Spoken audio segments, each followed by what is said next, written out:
The average person in Burkina Faso never thought about where their money came from.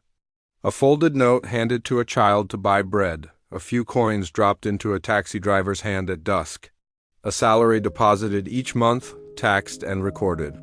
It all felt like part of normal life. But deep beneath the surface of those daily exchanges, something far more insidious pulsed, an invisible leash held tightly by foreign hands. The CFA Franc. It was a currency printed in France, controlled by the French treasury and used in over a dozen African nations. Its presence was so widespread, so normalized, that few questioned its origin. Fewer still questioned its purpose. But Ibrahim Traoré had questioned it since he was a student. And as he rose through the ranks from soldier to revolutionary to president, his questions turned into quiet fury. The CFA franc was introduced in 1945, under the guise of monetary stability. But what it really brought was dependency. Countries that had supposedly won independence continued to operate under a system where their reserves were held in Paris, where any major transaction required external permission, where their economic policies could be overruled by those who no longer ruled them by flag, but now ruled them through ink and paper. Burkina Faso, like many others, was caught in this net. Its wealth, gold, cotton, labor flowed outward, while its purchasing power remained artificially strangled. Inflation was dictated externally. Investment was steered through foreign interests, and the psychological toll was perhaps the deepest wound of all. A nation that could feed itself, build for itself, rise by its own hand was trained to believe it still needed approval to breathe. When Ibrahim Traoré first stepped into office, he faced a storm. The people were angry, the youth restless, the old cynical. Corruption ran deep, and faith in leadership had worn thin. But Ibrahim didn't offer speeches soaked in empty promises. He offered one idea: freedom, not just in words but in economy. Real, measurable, irreversible liberation, and that meant confronting the CFA franc system head-on. His advisors were terrified. Economists warned of instability. Western diplomats arrived under the pretense of concern, but the message was clear: do not touch the currency. For decades, African leaders had tried. Some negotiated, some resisted in silence. Others died mysterious deaths before they could act. The system was not defended by policy, it was defended by power, but Ibrahim had a different strategy. He didn't launch into the public with bold declarations. He didn't burn notes on live television or stage dramatic exits from treaties. Instead, he traveled, not to France, not to Europe, but deep into the heart of Burkina Faso. He met miners in the gold-rich regions of Hound and Yaramoko. He listened to traders in dusty market stalls. He sat beside elders who remembered what it was like to live without banks, when value was stored in grain and livestock, not plastic cards and foreign digits, and he asked them one question: what would it take to trust in something of our own? The answers weren't technical, they were emotional. We want to know our wealth stays here. We want to stop begging for our own money. We want to believe again. That belief became the foundation of a plan unlike anything Burkina Faso had seen before. A plan to launch a digital currency, backed not by fiat, but by gold. Real gold. Their gold. Began in silence. Covert teams were assembled: economists, technologists, legal scholars, and traditional leaders. The currency would be coded with transparency, designed to operate independently of Western banks, and tied to a resource that no foreign entity could manipulate. It would be theirs in every sense of the word, but creating a currency was not just about code or collateral, it was about memory. For generations, African nations had been told that value comes from elsewhere. That credibility comes from institutions in London, New York, and Paris, that they must align with Western frameworks to be considered modern. Ibrahim challenged all of that. We do not need permission to own what is already ours, he said. In one internal meeting, his voice quiet but final. We are not children of Europe, we are sons of Africa. The transition wouldn't be easy, there would be risks. But he knew the greater risk was staying still. Staying silent. Staying tied to a colonial system dressed in modern clothes. By the time the public first heard whispers of a new currency, the foundation had already been laid. Secure gold reserves had been documented and sealed. Partnerships were formed with Pan-African developers. Encryption protocols were stress-tested. The name, still under wraps, had been chosen for its meaning, a word that carried both memory and prophecy. The Colonial Franc had survived for decades, not because it was strong, but because no one had dared build an alternative that could truly function. Ibrahim's plan wasn't just to build it. His plan was to prove it, and across the country, people who had once accepted the old system as fate were beginning to ask new questions. What if we didn't need the franc? What if we could write our own story? What if freedom wasn't just about land, but about the coins in our hands? The gold in Burkina Faso had never stopped gleaming. It had always been there, deep beneath the soil, waiting. But for generations, it had been extracted, weighed, loaded into trucks, and sent away. Foreign companies counted it. Foreign banks stored it. Foreign governments profited from it.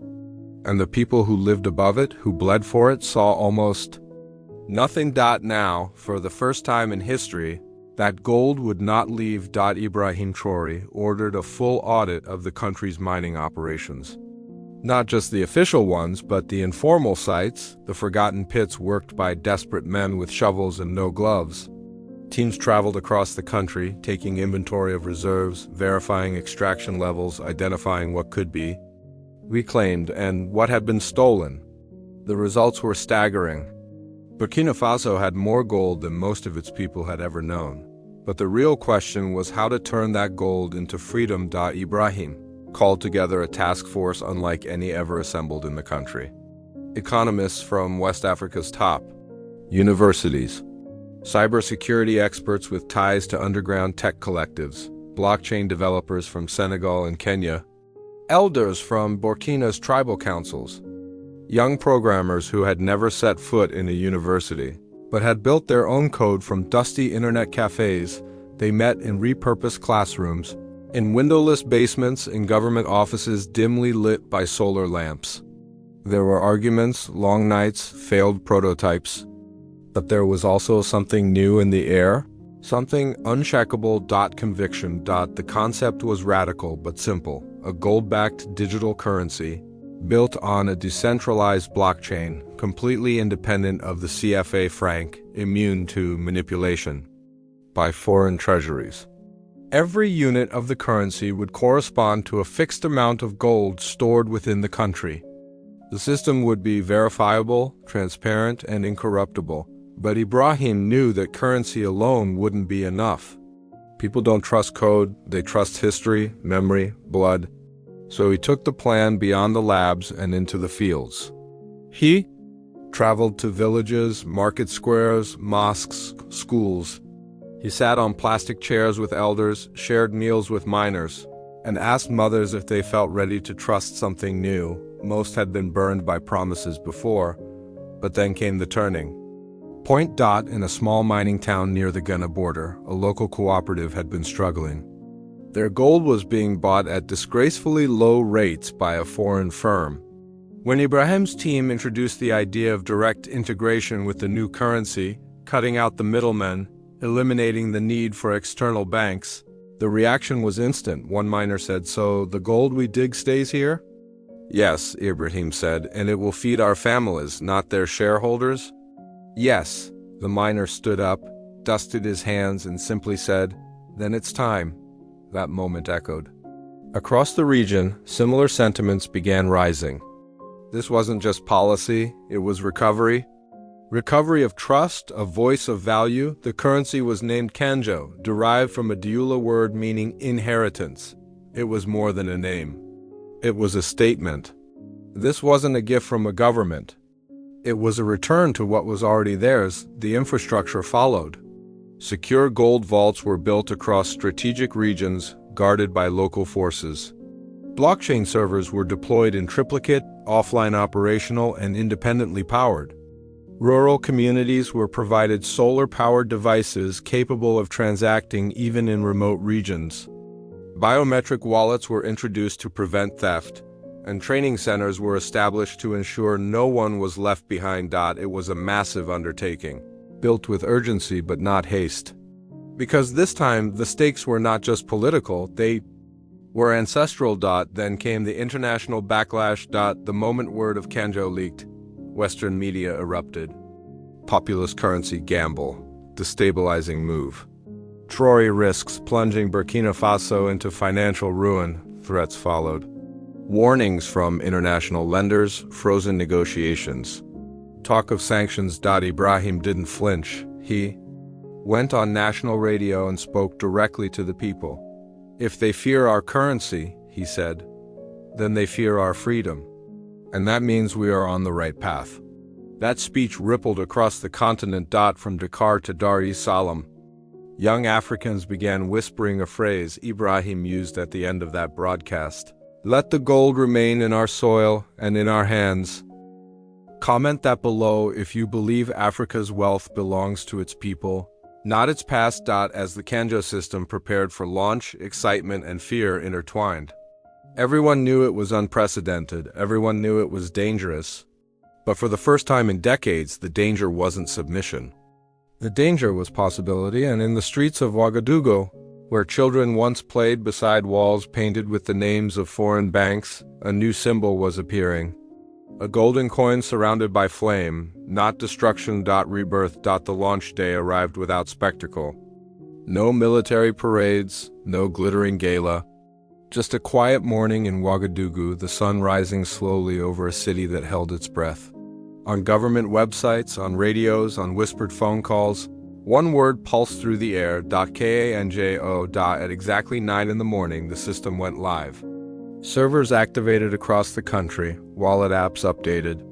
Terminals lit up in markets, clinics, and schools.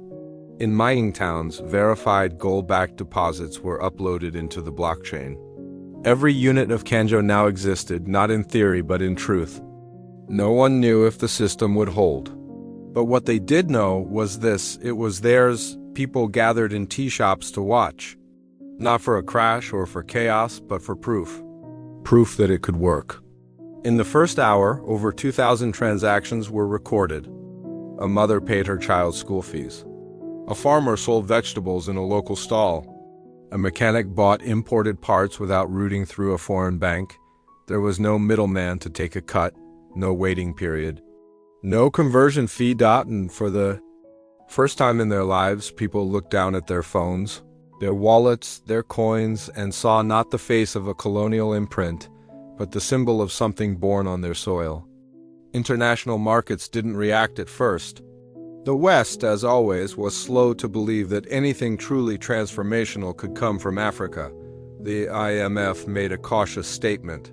The European Central Bank issued a veiled warning. French officials refused comment. But within a week, the numbers began to defy expectation. The value of Kanjo remained stable. Gold reserves held. Demand grew. Burkina Faso had done the impossible. Not because it had the largest economy, but because it had rewritten the rules. And then suddenly the silence broke. Major news networks picked up the story. Headlines began to appear. Burkina Faso launches gold-backed crypto alternative. Colonial Franc system faces unprecedented challenge. Ibrahim Traore, rebel or visionary? Talk shows in Paris and London debated his motives. Some accused him of economic recklessness. Others framed him as a nationalist. But in African cafes, the question wasn't whether Traore was reckless or radical. It was whether he was right. And increasingly, the answer was yes. What began in Burkina Faso started to ripple outward. Leaders from Mali, Guinea, and Niger made unofficial visits. Financial ministers sent representatives to meet the Kanjo team. What they found wasn't a propaganda machine or a cult of personality. They found spreadsheets, audited reserves, transparent code, open access. Traore had no interest in hiding it. He had no interest in hoarding it. When a West African journalist asked him, "Why are you sharing this system so openly?" He replied, "Because freedom hoarded is freedom denied. If we build a wall around Kanjo, we are no better than those who built walls around us." Those words went viral. Young people from across the continent began quoting him. Memes spread. Hashtags trended. In a matter of weeks, Kanjo became more than a currency. It became a cultural code, a shorthand for independence, self-worth, and defiance without violence. But not everyone celebrated. France issued a formal complaint demanding economic consultations. The World Bank offered development aid conditional on currency realignment. Several former French colonies were warned of risks in associating too closely with Burkina Faso's model. Ibrahim remained calm. He addressed his nation and the world in a short, sober statement. "Our gold is in our hands. Our people are no longer afraid. And if that is a threat to those who once controlled us, then we welcome their fear." From that moment forward, it became clear. This wasn't just a local experiment. It was a revolution. It wasn't marked by protests or burning embassies. It was marked by the quiet power of ownership, of women running shops without foreign loans, of students learning economics through African-coded systems, of elders finally seeing the value of what they had protected for generations. For so long, the continent had been treated like a resource mine, not a partner. Traore didn't ask the world to listen. He just stopped waiting. If you believe Africa can define its own value, comment below. Let the gold remain in our soil and in our hands. Let that phrase ring louder than sanctions, louder than doubt, louder than fear. Kanjo was not perfect. It faced technical hurdles. The infrastructure was still growing. There were days when servers lagged, when rural users needed help, when skeptics questioned its longevity. But even in those imperfections, the system thrived. Because it was not about perfection. It was about principle. And in dusty villages and busy cities alike, a generation that had once believed in leaving, Africa began to believe in building it instead. The wind that began in Burkina Faso did not stop at its borders. It moved like fire over dry grass, quiet at first, then roaring. In marketplaces from Bamako to Bissau, from Niamey to N'Djamena, people began asking the same question. If they could do it, why not us? And so began a movement not born in protest, but in replication. The leaders of Mali and Guinea, long frustrated with the CFA Franc and its grip over their economies, sent envoys to Ouagadougou. These weren't ceremonial visits for handshakes and photo ops. They were technical missions. Economists, coders, central bank officials, and military advisors all wanted one thing: access to the blueprint of Kanjo. Traore didn't hesitate. He opened the books, shared the software, explained the gold reserve system. He wasn't interested in keeping Burkina Faso ahead. He was interested in not leaving the rest behind. One by one, regional partners began testing their own pilots. Guinea launched a localized version of Kanjo in its mineral belts. Mali created a test network in its cotton-rich southern provinces. Each country had its own name, its own design, its own reserves, but the architecture was shared. The principles were the same.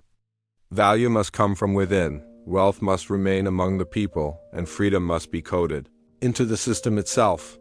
For the first time since the Berlin Conference carved up Africa like a carcass, nations were collaborating on monetary terms not set by Europe, but by themselves. And it terrified those who had once dictated the terms. In France, editorial pages became frantic. Some labeled the movement economic anarchy. Others accused Traore of leading Africa into isolation, but their words no longer echoed the way they once did. African leaders were no longer looking to Paris for permission. They were looking to each other for inspiration. Traore knew that would provoke a reaction, and it came. Sanctions were proposed. Development loans were delayed. French-owned corporations threatened to exit Burkina Faso. Rumors circulated that international banking institutions were quietly lobbying for regime change, but Traore never blinked. He spoke to the public with clarity. They can take their loans. They can close their gates. But they cannot erase the seed that has already been planted. And that seed continued to grow. new gold reserves were discovered in the Sahel, and instead of auctioning them to foreign firms, regional coalitions agreed to manage them jointly. Engineers from across the continent developed shared standards for interoperability between digital wallets. African universities began launching financial literacy programs, focused entirely on Kanjo and its derivatives. Even more surprisingly, the African diaspora took notice. Africans living in France, Belgium, and Canada began organizing meets to learn about the new systems. Some began moving their remittances through unofficial channels into Kanjo-backed platforms. It wasn't just about money anymore. It was about identity. A silent reclaiming of what had been stolen not just through colonization, but through decades of erasure. In one small village outside Kudugu, a woman named Mariam opened the first Kanjo-only cooperative.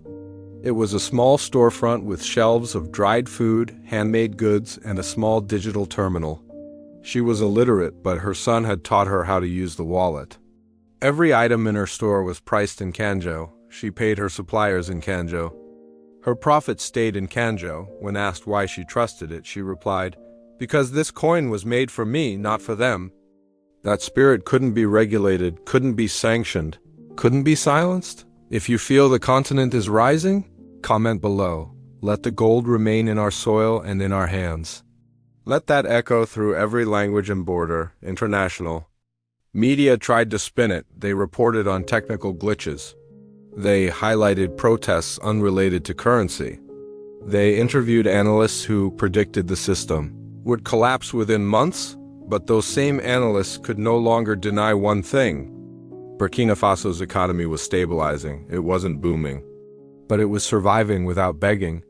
And that, to them, was the real threat, because for centuries, the idea of Africa standing on its own had been treated as a fantasy, a fable, a dream deferred.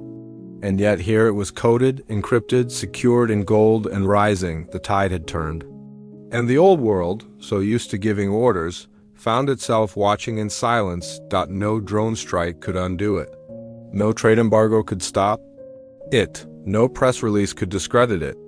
Because the change was no longer just economic. It was spiritual, psychological, generational. In cities and villages, under stars and fluorescent lights, Africans began believing in their own hands again. And belief, once awakened, is impossible to kill. It had been nearly 2 years since the Kanjo system was launched, and Burkina Faso was no longer the same. Not because skyscrapers had appeared overnight or because the roads sparkled with foreign cars, but because something deeper had shifted. The people walked differently. They spoke differently. They looked at each other not with the weariness of survival, but with the silent pride of ownership. At first glance, the world still saw a small landlocked country with modest GDP numbers and aging infrastructure. But those who looked closer saw something revolutionary. The gold was no longer just in the ground. It was in the people's posture, their confidence, their willingness to try. In schools, children were being taught about Kanjo not as a gimmick or a trend, but as a chapter in their national curriculum. In banks, the franc still existed for some transactions, but it was no longer the sole gatekeeper. In markets, vendors spoke openly about the value of staying local. And in homes, mothers began saving in a currency created by their own sons. The world had taken notice in ways few expected. Nations that once ignored West Africa now sent quiet delegations to study what had happened. A handful of countries, once smug in their financial dominance, began publicly questioning their own dependence on external monetary systems. Journalists arrived, expecting to find chaos, and left with notebooks full of humility, but Ibrahim Traoré didn't want fanfare. He stayed away from summits designed to praise him. He declined invitations to award ceremonies. His legacy wasn't in marble or speeches, it was in code. In vaults that held real gold under African soil. In a grandmother's wallet that functioned without the need for foreign exchange. He believed that true leadership wasn't about being remembered. It was about making sure the people never forgot themselves. One evening, A French broadcaster tried to provoke him in an interview.